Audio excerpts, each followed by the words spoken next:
everybody. Welcome back to Skirts and Words. I'm Denise Kawaii, author of all the things. And this is my friend Jen, who owns Vault Books and Brew. Hello.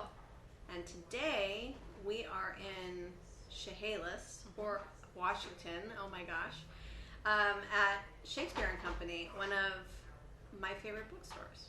My second favorite bookstore. It's also my second favorite bookstore. I'm partial to mine, but this is definitely my second favorite. Yeah, if I lived closer to this one, it would probably, maybe, I don't know. I get it. Cats. There are cats. There are cats, I know.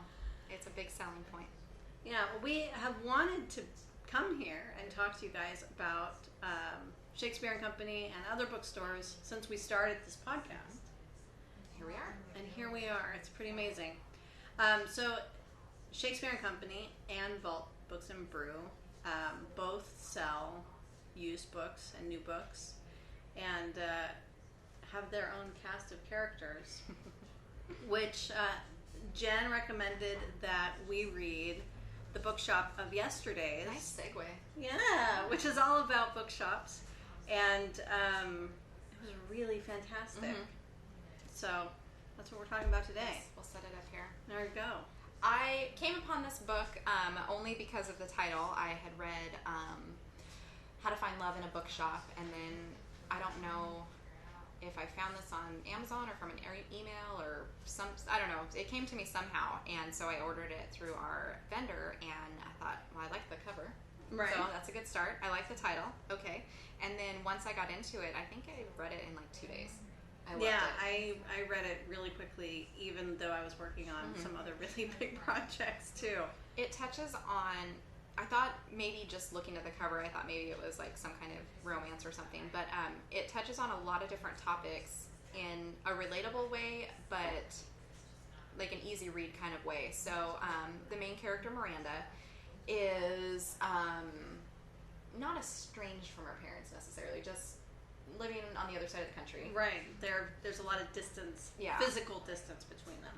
And she had an uncle growing up that she idolized, and he, I don't want to ruin the book, but like throughout, they had a falling out, and she ended up not keeping in touch with him, and then one day she receives a mysterious letter that is part of a riddle, I suppose, a scavenger hunt that is something that was essentially very much her uncle, something that he would do, and it led her back home to LA, the outskirts of LA, to the bookstore that he had owned, Prospero Books.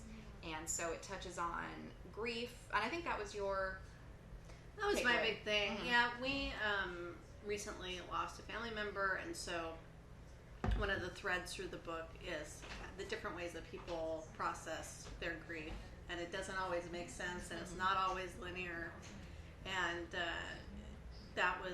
that really spoke to me because we deal with that. We have dealt with that in my family pretty regularly the last few years, and it's never, even when for us, even when we've had multiple family deaths, the grief isn't the same person to person. So it's that was really interesting to me. And then mine, coming from a different point of view, mine was all about the bookstore. Right.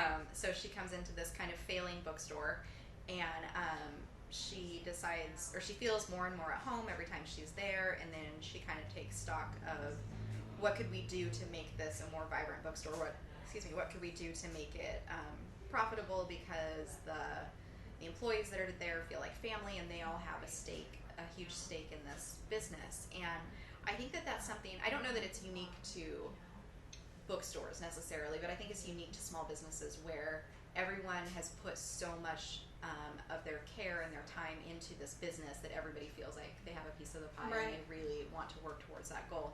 And I know with my employees, we all definitely feel like family, and we're all working towards the same goal, which is fantastic.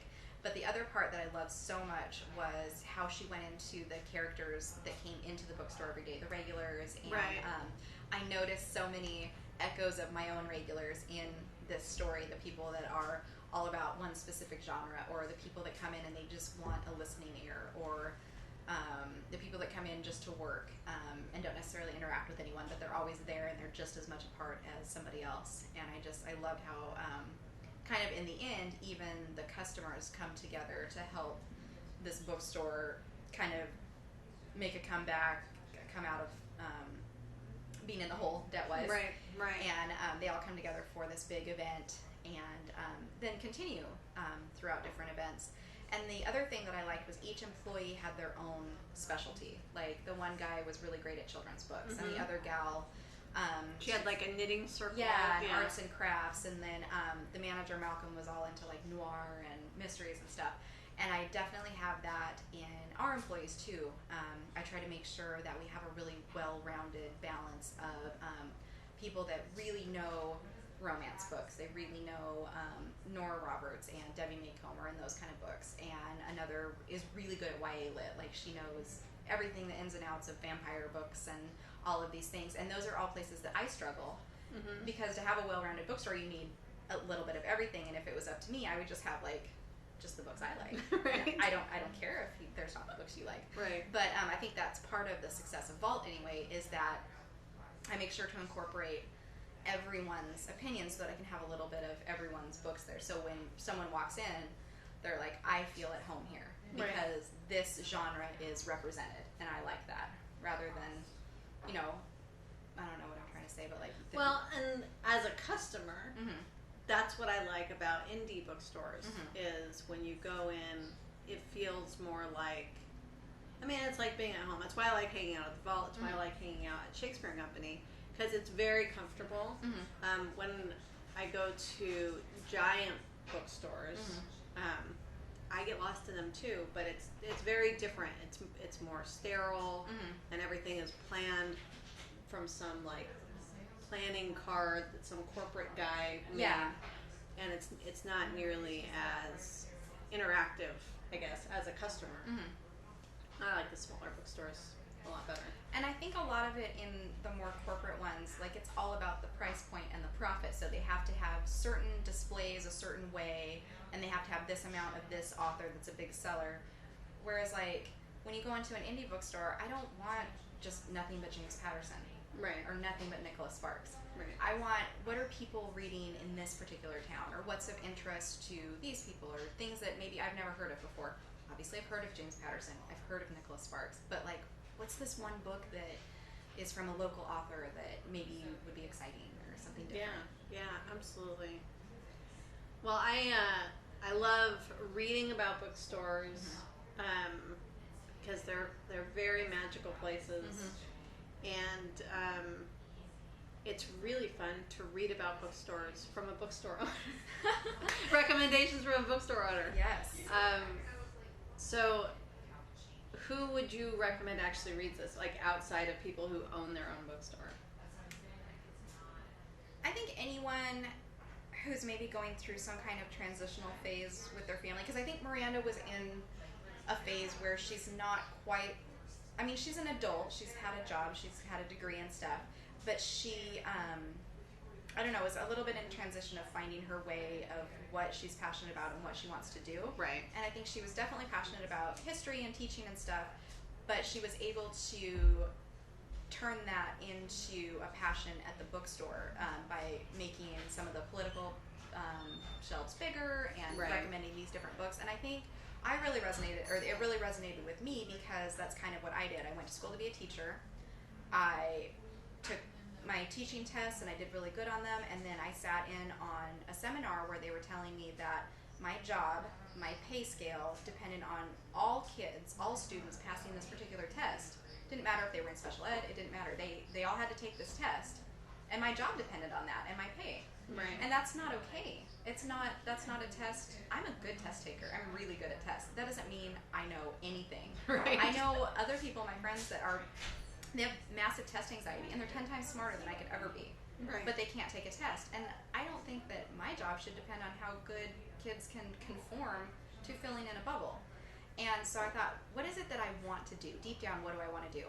I want to promote literacy. I want kids to understand how magical and life-changing books are, and how that follows you throughout your whole life. And how can I do that in a creative way?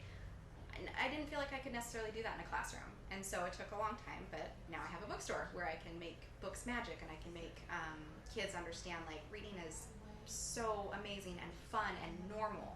Like, it's a normal everyday activity. It's not something weird. Right. And so she was able to, like, parlay her love of history and stuff into the bookstore, whereas I was able to do the same with literacy and children's books and stuff. Right. And having a more creative outlet to do that. And I think that I did a lot of research before I opened the store about independent bookstores, and they were really starting on the cusp. So that's, was it now 2019? Mm-hmm. When I opened the store, it was 2016. I don't know. Time flies. I think it was 2016, and they were finally, indie bookstores were finally starting on that initial cusp, and I thought, I can do this. I can do this. There's enough people that still read. There's enough fatigue of iPads and Kindles and that kind of stuff, right? To where people are going to want print books again.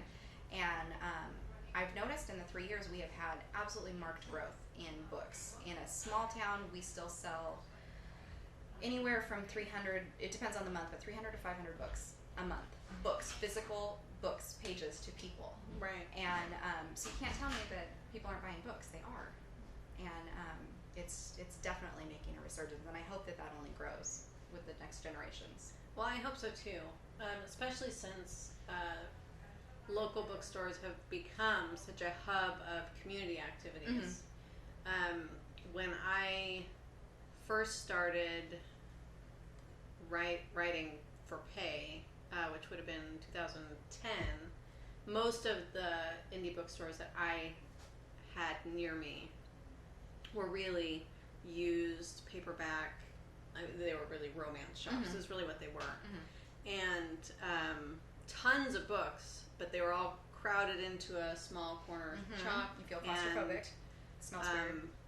As much as it was nice to go in and browse books, that was pretty much all that there was to do. And now, like in your store, there are so many activities and classes, and it's a comfortable place to hang out. Yeah, and that's what I want. Every town deserves a bookstore, and a bookstore is, it's about so much more than just selling books. It's a safe place for people. It's a place, I've seen so much stuff behind the counter, just when I'm making coffee and stuff. It's a place where people meet to talk about the end of their marriage.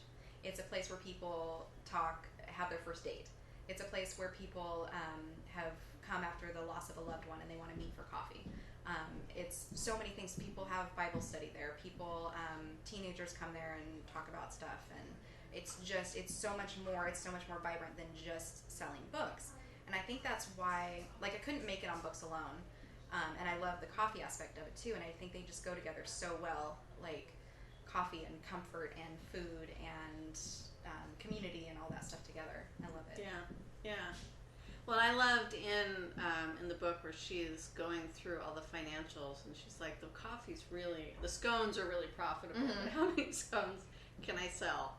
And so it was interesting to kind of see the behind the scenes look at trying to have multiple facets in one space, all helping each other to be profitable, which as a small business, that is always the goal. Yeah, you definitely see things different, like, after you've owned a small business. Yeah. Like, people walk in and they're like, hey, this is so great. Why don't you do this? And why don't you do this? And as an owner, you're like, this real estate costs this much, and I have this much return, and I have this bill, and it's going to make this bill go up if I don't sell this. And right. Yeah. Your brain changes. It's a beast of its own. It absolutely is. And no one can love it like you do, and no one can understand it like you do. Right. I think that's why she really felt, Miranda in the book, like she really felt the pull to stay there. Because when you run a bookstore, I mean, you can train your employees and stuff, but if no one loves it like you do, it's not going to be successful. It's just not. Like, you can feel the love in here of community and books and good books. Yeah. They will talk to you about books. And I think you can feel that in my store too. Like, you're not just coming in to get a blended drink. Like, you can feel that we truly care about our community. We truly care about the books, and it shows. And I think that's why she stayed, as it shows. Yeah, I think so too. And I, like you were saying, I think that she found a way to teach and be interactive with people outside of a classroom. And I think she ended up being surprised at how much fulfillment she was getting being interactive with the community around the bookstore, and I Yeah. think my interpretation of it, because that's what you do when you read, is she wasn't expecting that at all, and it was it's a happy surprise. My husband and I used to own a paintball store, and we definitely, it became a second home, and our customers were our friends, and we got to hang out, and that was absolutely a bonus that we hadn't expected when we opened. Yeah, and I've definitely had that too. I moved away from Castle Rock right after high school because it was too small and everybody knew your business, and I hated it, and it was awful, and everybody was stupid and gross, and Right.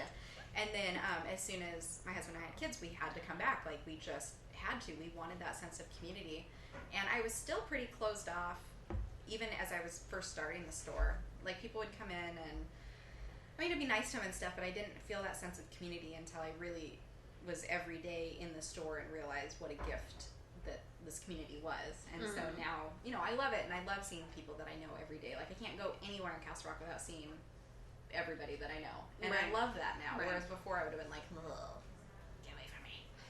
Well, I think aging, I hate saying it that way, but it changes your perspective of things like that. And becoming a parent too, I think changes it, because I needed that sense of community to like watch over my kids and that kind of thing. And everybody that they go to school with is people that I went to school, like, it's the kids of the people I went to school with, and I need that safety net. So it feels really safe and nice. I like that. And I don't know, I mean, I assume in LA, because she's in the Silver Lake neighborhood, I'm sure that it's very like a neighborhood like that, not like a whole town, but I think each little neighborhood needs to have its own bookstore. Well, and I liked when she was talking about the area around the bookstore, how they were talking about how old businesses who had been there forever and had closed were now reopening, and now they were different shops and stuff, and she talked a little bit about that.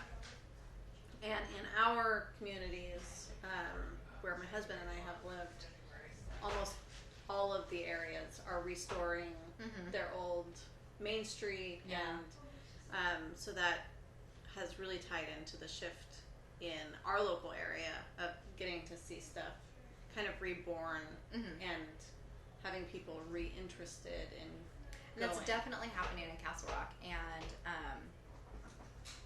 I think that the community is really helping that along, really fostering like younger people, to inspiring them to open businesses and kind of restore the place where they live and the community there. It's been really nice to see.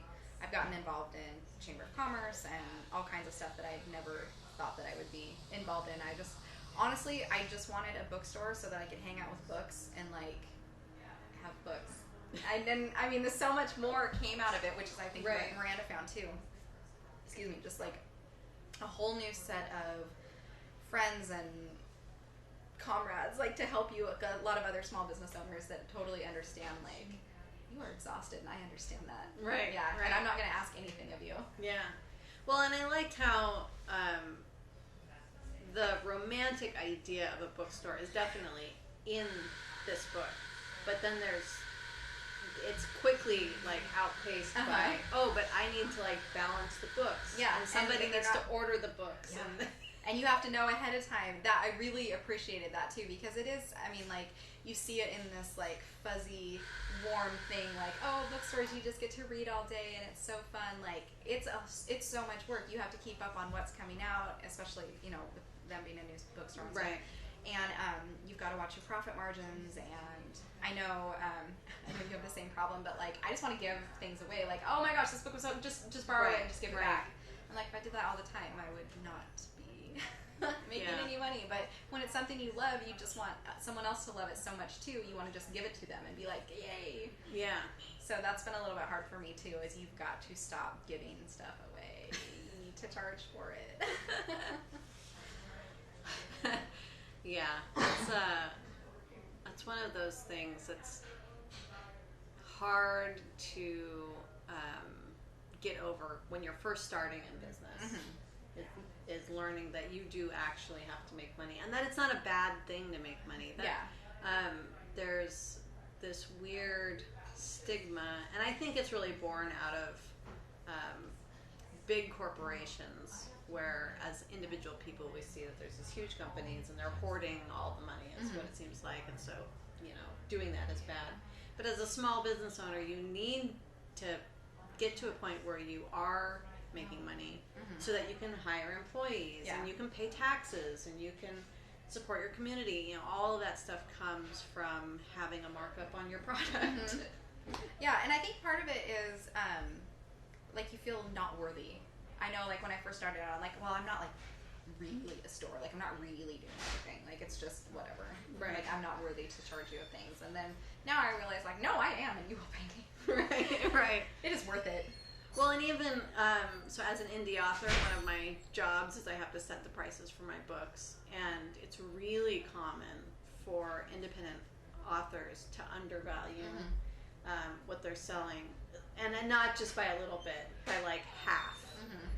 It's a huge margin, and it's really easy to fall into the trap of undervaluing things when you see so many other people doing it, not realizing that the handful of people who are actually charging a market price on things are the people who are, paying a mortgage. Yeah, I know, because you think like, well, my words are free, so I wrote them. But then you realize like that was time away from my family, and it's like so my mom decided she was going to write a book in November for NaNoWriMo, and she has got the framework of a story, but she calls me and she's like, this is really hard. It's like work. And I'm like, I know. It seems easy, but it's not. Like a whole job thing.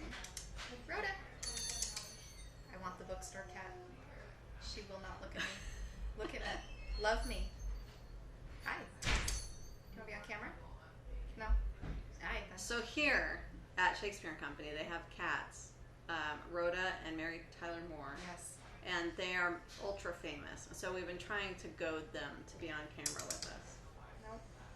The only thing that goes better, like with coffee and books, is cats. Like, it's a perfect blend. Coffee, books, cats. Yeah. I know. I love it. You're so haughty. Don't look. Hey. I love cats. I really hope that I'm a cat in my next life. I think I'd be really good at it, especially a bookstore cat. I kind of want to be Rhoda when I grow up. Well, another store that I've been to recently is Vintage Books in Vancouver, Washington, and they have 2 or 3 cats, and they like own the place. You can look at the books if they think it's okay. I see. Yeah. I just think that like lounging around in a bookstore, right? I think I'd be really good at that. Instead of working frantically. Working, yeah. Over caffeinated, stressed out. Maybe one day.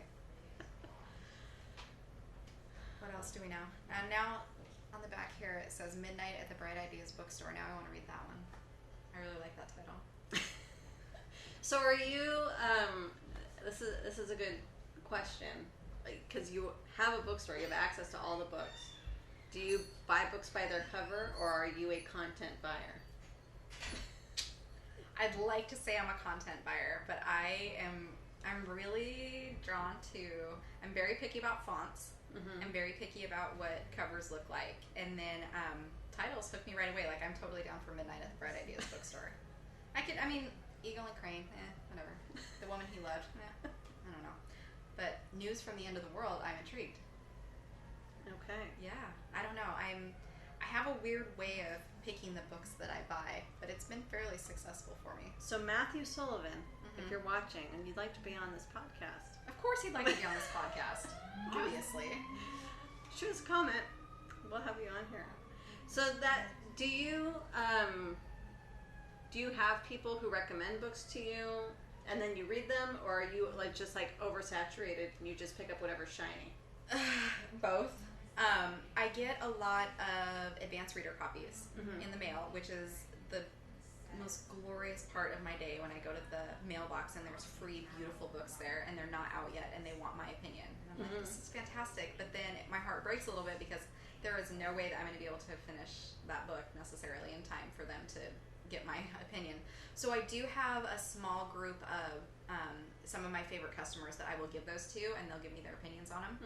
And they've been pretty spot on. And actually, my greatest superpower is matching up books with people, and I'm really good at it. It's true. And there's a couple people that I've just been like 100% spot on with, and so then they'll read the books, and then they'll give me suggestions for other books that they've read, and then I'll order those so that I can kind of talk about them, because that's the best way to sell a book, is being able to talk about it and be like, oh, if you like this book, you'll really like this book. Right. And I love being able to do that, and I love when my employees do that, especially when I'm creeping on them and they don't know I'm watching, and they're like selling books. I'm like, my babies, no, I love them. So that's always heartwarming. But I do go through Publishers Weekly every week, and I'll pick out books, and then I'll give it to my manager and have her pick out books. Because it's nice to get that second opinion, because I do kind of live in a silo sometimes where it's like, well, this is interesting because it's interesting to me, and it would be interesting to no one else. And so I have to remember to step outside and be like, there's other people in the world, and they're your customers, and they pay you money, so it's not all about you. So I am trying to branch out into getting a little bit better at sci-fi and romance and some of those other sections that I kind of lack in. I really love nonfiction, and I really love general fiction and kids books. I also really love really dark, disturbing nonfiction. Like the more it makes your skin crawl, the more I love it. It's a weird thing. Yeah, and I like really weird clinical stuff, like the psychopath book that I was talking about, Psychopath Inside. Read that one. Available at all Books and Brew. I like that kind of stuff, and not everybody's into that, because I posted that on my Facebook page. People are like, oh, gross, why? And I'm like, it's so good. So I need to have more normal people pick out books too. Yeah. Well, that's helpful. It is one of my favorite things as an author, is I also get I get people who want me to read early drafts of their work. And I've ordered books solely because I saw your name as a reviewer. I know. Yes. Yeah, Sleeping in My Jeans is the first book where someone again. Oh, she did? Yeah. Oh, good. Yeah. That's the first time where a publisher contacted me and was like, hey, we really like your opinion on this book, and will you write something up? And I was like, all right. And it's prominent on the book. Yeah, that's really exciting. But I also, right now, my physical to-be-read stack, my TBR, is about this high. And then I have probably 40 digital books. And so now when people contact me, I'm like, I will love to read your book.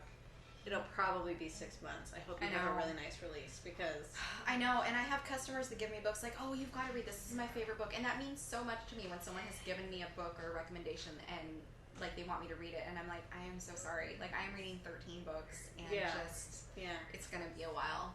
So it's quite the problem. It's a great problem. I can't believe that that's like my worst work problem.